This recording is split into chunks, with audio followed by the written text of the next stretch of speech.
And we are back with Debbi Coleen on Let's Get Real, chatting with Catherine. And this is a January 15th, several parts segments, and you can go back and look at the other ones if you like. But right now we are going to get back into what we ended the previous chat with, which is genetics and DNA and how these changes that are happening on the planet are affecting us. And so welcome, Debbi Coleen. Thanks for joining me. Thanks, Catherine. This is very fun. We're exploring this New Year energy for 2015 in very many different ways, lots of different cycles and energies happening. And we left off our last talk beginning to talk about something that happened this fall, 2004 in the fall. 2014. 2014. Boy, am I ever in the past. That's all right. 2014 in the fall. We had a cycle ending where we have moved out of being kind of imprisoned in the genetic energies of our DNA, our physical ancestry kind of holding us into certain patterns of addiction and behavior, fear, cycles that have gone through generation after generation of family, roles that we've inherited through family placement and relationships within family systems, the dynamic reactions. I wonder how many people, if they think about it, look back at if they had family gatherings over the holidays, if they noticed if they were any different this year. I noticed some differences myself. Mm-hmm. And yes, there's a lot of freedom. We may have noticed that people are moving into their potentials, things that we've seen possible for people for years, maybe the whole lifetime, and people have not been able to move into for one reason or another. People just starting to automatically shift into new ways of being, or ways that we always thought they could be but never really reached. That's really all part of that. And they don't have to be on a spiritual path per se. That not at all. Yeah, that's what's cool about it. Like, a lot of people think, well, I've got to wake everybody up because this is happening, but it's happening. I mean, there's enough of us probably who've been shifting energy for, a number of years that it feels like it's much easier for those people for everybody to shift into this. So I just want to make that point, because sometimes people think, oh, wow, that's not happening because... A lot of work. I got a lot of work. Everyone's got a lot of work. It's just not true, because it's as simple as learning how to shift into peace. And everybody can do it from exactly where they are in any moment. If there's no...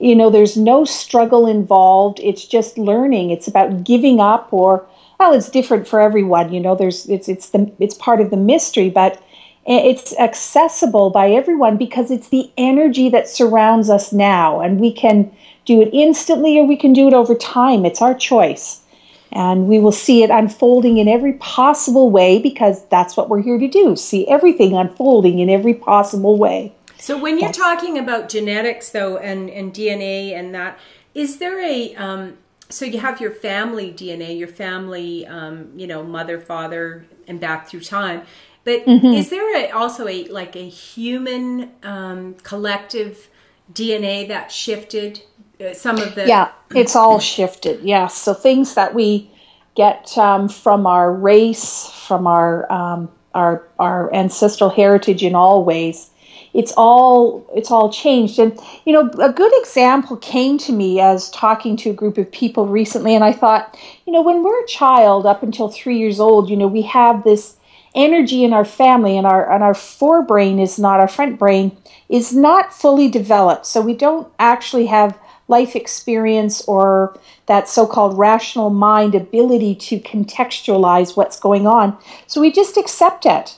Or right. not, but it becomes a part of us, and it can involve, trauma in the family. It can involve all kinds of things, and it creates this kind of what I saw was our energy field kind of being this soft clay at that time, and everything leaves an imprint in it that over time it hardens. And that's genetic too. That's our genetics. That's how our families get these tendencies to, let's say, diabetes or alcoholism or whatever, Right. wanderlust.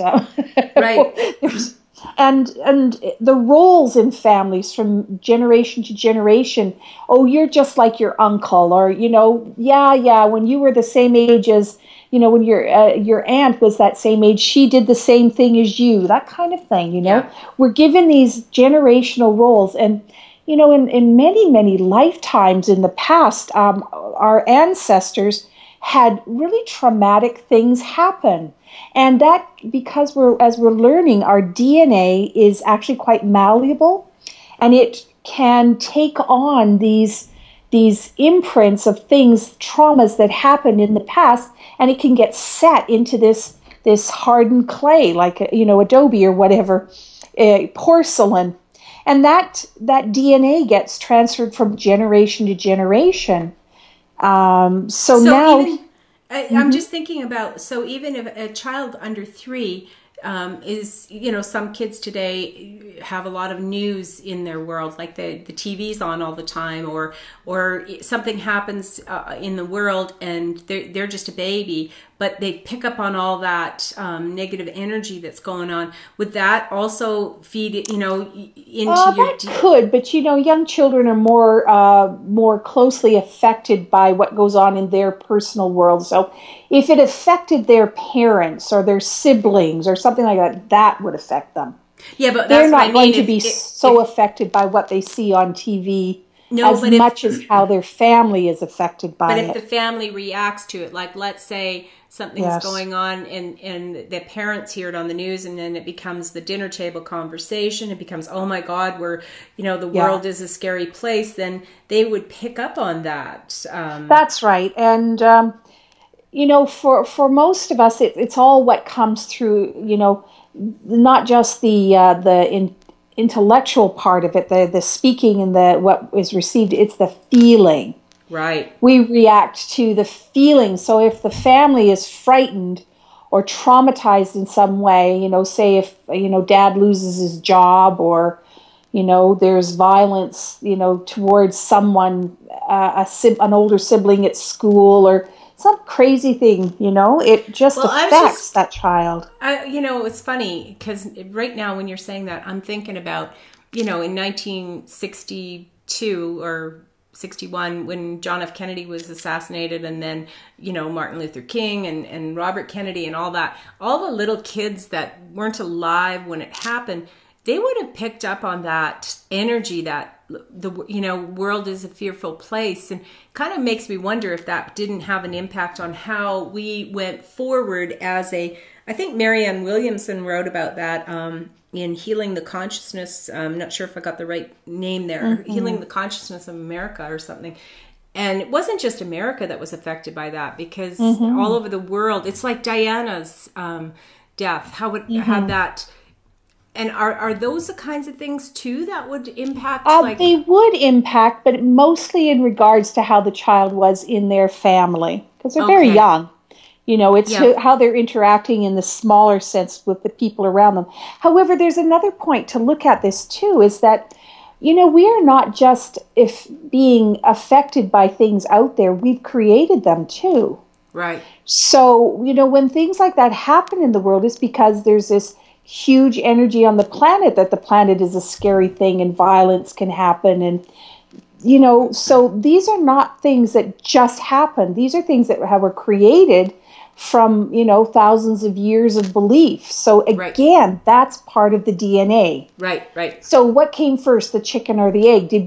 Were we affected by those events, or were we affected by the energies that actually created those events? Okay. I don't know if we can tell the difference. But now we're at a time where we're healing that, or it's shifted, or what happened? Well, what's happened is it no longer is, in this new evolution we're in, those kind of genetic things are not, they don't turn to porcelain and clay. They're actually in the moment, and we can shift out of them as we choose. It's like something that was, runs like an electromagnetic motor, has been turned off, and so it's not this automatic cycle that we get into when X happens, we do Y.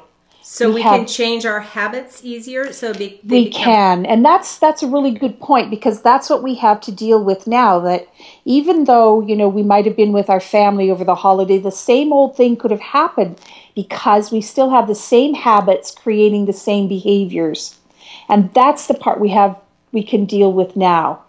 That's where we are free to shift out of those habits and behaviors, because the concrete that kept creating the same situations and the same responses over and over again, that hardened clay of our energy field has really been loosened up, has been opened up to change, and the capacity to alter our behaviors. It's there.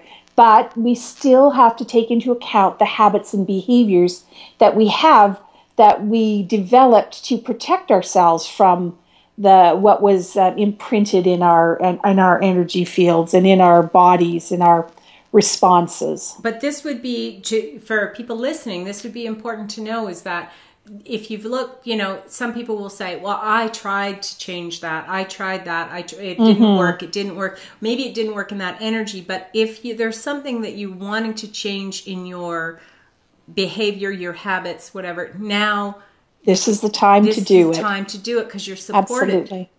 That's right. So what we're finding is there's whole amounts of new information just synchronistically, Thank you. Yeah. Showing up at the same time as this energy has shifted. Isn't that magic? People are writing books about what is addiction. They're repeated cycles of behaviors that cause harm to us. And that, there's all kinds of new understandings, new techniques, practices to quickly move out of those behaviors and habits, because it's not going to take us 20 years or even really 1 year to do it. A little bit of practice. This 30-year cycle that we were talking about, of the new cycle of Saturn, moving through the next constellation, is going to give us that opportunity to practice living with, to living in our higher self in a much different way, in overcoming those habits and behaviors fairly quickly, to begin to live the life of our dreams.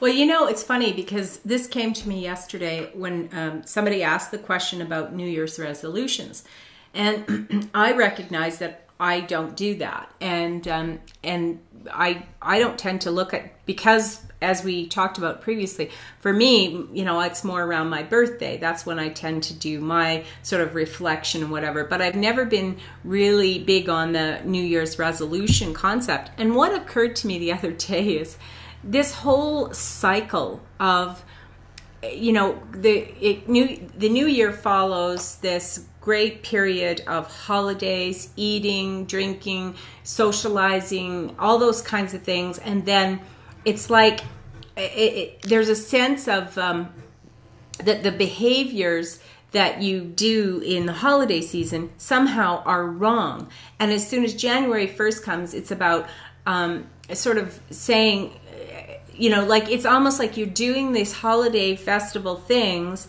and you're full of guilt. Because that the whole thing about we do this cycle. This is what it looks like to me. It's a cycle. We go to the holiday season where it's all happy and joyful, but there's tremendous amount of guilt around it. But come January, you're going to have to resolve not to do those things again. And so to me, that is just absolutely ridiculous. Like, for me, I don't eat anything unless I'm going to enjoy eating it. I don't eat things I don't want to eat. I eat what I like to eat, and I have no guilt about it. And for me, that awareness came a number of years ago, because I used to be, I loved chocolate, and but it was taboo. And so I used to hide it. And it was funny, because one time I was pregnant and I hid a 1 pound Easter bunny chocolate in my glove compartment. of my car. So that's how paranoid I was that anybody would see me eating chocolate. And I melted it. Oh, it was a mess.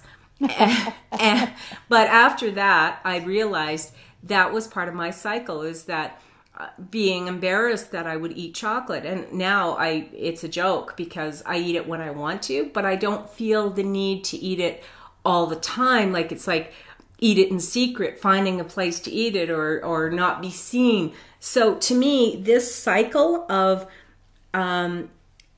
kind of put on us by society, like everybody party and celebrate and eat lots and all that stuff. But in January, you're going to pay for it. You got to make a resolution not to do that. Now you're going to lose weight and you're going to stop doing those things. And it's like, how ridiculous. Just enjoy and celebrate and do it in moderation. So to me, that's part of that. Well, so many of our addictive behaviors come out when we're with family and friends. That's the dynamic cycles of, families triggering each other into their roles and into these, out picturing of very traumatic energies that come with the family DNA, basically. Right. And the family creation. So as we move out of those set in concrete interactions, we start to see more clearly how it doesn't serve us, and we can make in the moment new choices that give us much less traumatic outcomes. Right. And this year is all about that. Actually, Year of the Sheep is about a lot of reconciliation with people that we've been on the outs with, and modulating of behaviors. Taking the time to look into what isn't giving us peace and contentment. The thing that happens, though, that isn't too helpful is that, we have this tendency, and I don't know exactly what it is, but we look at something and we decide it's a problem, the overeating, the this, the that, whatever, or the fight or whatever it is. This is a problem. And then immediately we jump to a solution. Well, I'm never going to do that again. I'm going to do this, or I'm going to do that, or I'm going to tell you to do. And instead of giving time and space for a deeper understanding that, there's something else going on here, and leaving a gap for divine wisdom to come through, asking for, intervention and help from our higher self, we jump in and we make rules about things. We jump in and try to fix it, and we make more problem. That same thing, that the road to hell is paved with good intentions. That's exactly where that happens. And just for people that are only listening to this segment and haven't caught on, that Year of the Sheep starts February 19th, according to the Chinese New Year. But one of the things that you said, and I get it, that the whole concept of New Year resolution is speaking to that we've done something wrong. Like we're never, because it comes with, you're a kid. And they start talking about what's your New Year resolution, which indicates that we're all saying, you're not good enough the way you are. You've got to make something about you needs to be fixed. And you're going to resolve to do that in the new year that you didn't do before. You should have fixed it, but now, okay, and no wonder it doesn't work. I mean, there's a lot of, most people, it's a joke. It's like, that's what you plan to do for the first week and you don't keep to them. Well, no wonder, because the whole energy around that comes from a place of you're not good enough. That's right. And it also comes from a place of thinking that isn't workable, because so often we identify something as a culprit. We say, okay, well, I'm going to speak about, something. I had a friend whose sister died. Our sister was very obese, and so my friend, after her sister died, decided she was going to get a stomach get her stomach stapled. Right. Because, she had that tendency to put on weight as well. But what I realized is this sister had been taking medications to lose weight and medications for depression and medications for this and that. And so the stomach stapling, which is pretty traumatic and quite dangerous to the health in itself, was, a kind of a reaction to an idea of what the problem was. It was the weight. Mm-hmm. If I'd only lost the weight, my life would be just fine. I'd be healthy if I lost all that weight, mm-hmm. which isn't necessarily true.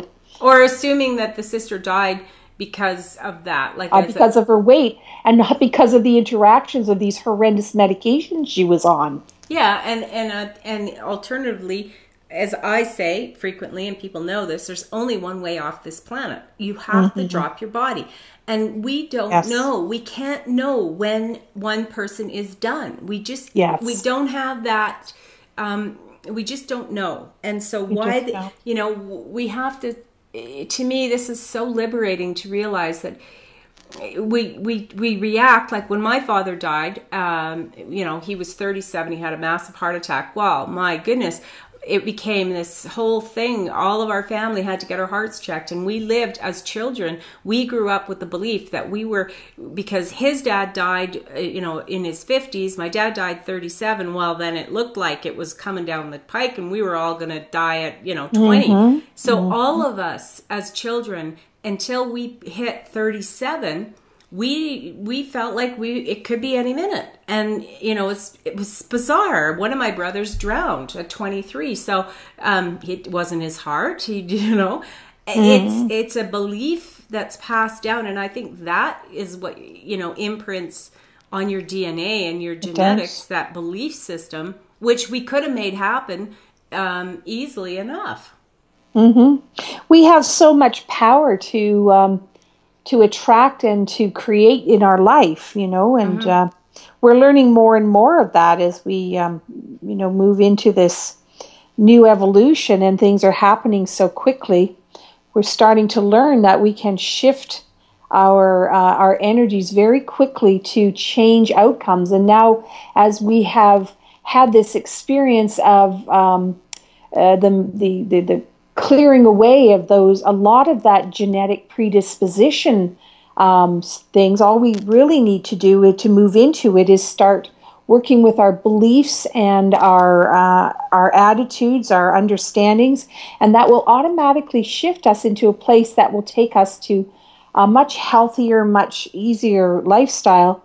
And we will, start to really actually consciously live in awareness of what we're creating in our world, mm-hmm. and awareness that we can shift our belief, and that will shift our attitude, that will shift our experience and our behavior radically enough that we will change the outcome of our world, so that predictability will become very unlikely.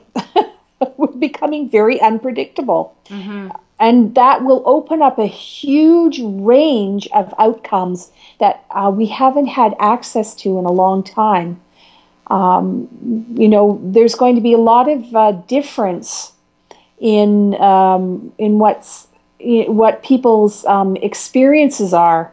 People are going to be moving into some really outrageous ways of being. We're already talking about the psychic children and the people who can be, breatharians. Yeah, exactly. So, and I have to say, I think that's an amazing thing. But that fact that it's possible. I'm never going to be one because I like chocolate too much, and I'm not a chocolatarian. Yeah, that's right. I'm not going to give up living on this planet and not have chocolate. So I'm just saying. But I do think the fact that it's possible, and that we're seeing it more and more is amazing. That's an indication of that we are evolving and that we are changing, as you say, our DNA even. And so we're on a time on this planet that when they talk about the age of Aquarius and the golden age and this kind of thing, I think it's a matter of more and more people who will begin to see, you know what? A lot has changed. You know, people are saying, we've been waiting for change and, you know, it hasn't changed. And I'm thinking, where have you been? Take a look back. Look at your own life, at what has happened. Well, we tend to look at certain indicators that may not necessarily be the ones that are ready to shift yet. You know, this is a whole cycle of things, sort of cogs turning and you know, openings created that, you know, these energies are shifting not all at the same time. But over a course of a few years, we've had, you know, since 2012, we've had a huge shift in possibility and potential. It's just that it's such a short time. You know, it's not really enough for us to really do more than start sensing these shifts and the possibilities of it. Mm-hmm. You know, it's that classic story about the plane taking off from Vancouver heading to Halifax, and then, you know, it's 1 degree off course, and it ends off, by the time it gets to as far as Halifax would be, it's hugely off course. Well, and it's not that we're going off course, it's just that we're creating, by incremental, tiny different shifts, huge amounts of shift later on. Mm-hmm. You know, the change will be so much more apparent down the road. But this is the time, so just talking again about this 30-year cycle, the new cycle is about us acknowledging that we are no longer students. And this is, you know, people are going to fit into this in a variety of different levels, stages, possibilities. Some people don't even recognize that they were students of a new way of being, and that doesn't matter. But now we're able to do it. You know, we're not studying so much anymore. We are experts at a certain kind of understanding and experts at a certain kind of consciousness. Well, and I think that's right there is the key, is that we're doing, you know, consciously. We're living consciously. Yes. We've been practicing the presence for 30 years, practicing consciousness.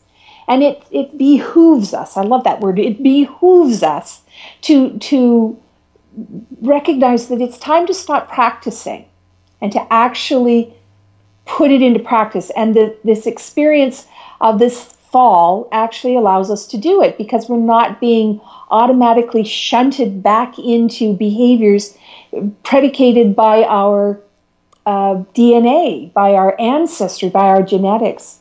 Yeah. We are able to actually change our behaviors and habits, because the underlying concrete is no longer there to keep us, to force us, or not force us, but to, you know, herd us down a certain road. Yeah. Well, and that's what's so exciting about being on the planet at this time, seeing these shifts happen. But I do think it's and part of the reason why I do the shows I do, you know, exploring, you know, higher visions is for that reason, because first of all, there's great power in the word. I mean, that's where all creation comes from, the word. And so to me, as we talk about it and let people know something has happened, change has happened, as soon as you hear that, you know, your body kind of goes, yeah, and I can let go of that stuff. And it's easier now, because one of the things I think our genetic imprint is that we kind of are conditioned, depending on what age you're at. I've been this way and my life's this way, and I've tried before and it didn't work, so I'm not going to try anymore. And now we're like, it is the hope. And beyond the hope, it's the actual seeing it. Because hope always feels to me like, you know, you're just always stuck in that place of it not happening. You're just hoping. Yes. So now and then there's this magical point where, boom, all of a sudden it's there. That's how divinity works. So we can keep opening to it, opening to it, opening to it. Nothing much happens, but what we find is in a certain place, something just shifts, and we move in that one place or that combination of places into a new way of being. Oh, and not everything shifts at once, but enough that we get the sense that, okay, that's one door unlocked there, and that's one new route, and that's what we're going to find happens more and more quickly as we focus our conscious attention onto all the different parts of our world. Yeah, and have that awareness that it's happening, so we don't have to see ourselves as teachers now that we're not students. We can see ourselves as models, mentors, facilitators, or just people who are living life. Yes. And, people can watch us living our lives and take note and take hope from our success in doing things that were considered impossible before, because it wasn't the right time yet. It's just another time, another tiny time pill has taken effect. I love it, Debbie. I think that's a perfect place for us to leave this conversation, because it really is about a new time. We're at a new time on this planet, and yes, I've so appreciated you sharing all this information with us. And is there anything that you wanted to say before we conclude? Well, I just encourage everyone in this year to not struggle, because as soon as we're in struggle, we are affirming that something is hard, and it's too early for it to happen that way, or we're trying to force our will on something, and to instead ask that we be shown the way of peace and ease, and to just relax into things. In faith, we can trust that things will happen, and we don't have to force it, because struggle does not work for Year of the Sheep. It's such an inner year, inner way of being, and we're ending one cycle of Saturn, and we're moving into another, and we have our personal years that we can calculate and find out where we individually are at in our own personal cycles. And so struggle is kind of counterproductive at this time. Resistance is futile. Not that we can't get what we want, but we need to allow things to unfold for us rather than trying to bull our way through and force things. That time is past on the planet. Thank goodness. I am so glad. Amen. Yeah, this is fabulous. Well, thank you to everyone for listening, and until next time, take care. Oh, wow.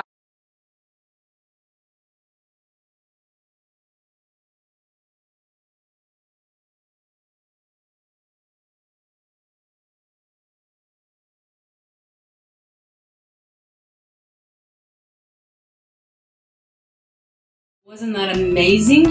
Thank you to my guests for sharing with us today. Thank you for watching. Feel free to share the link.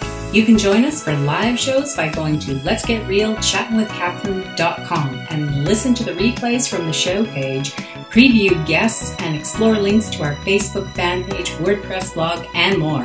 We are creating an exquisite world. Until next time, take care.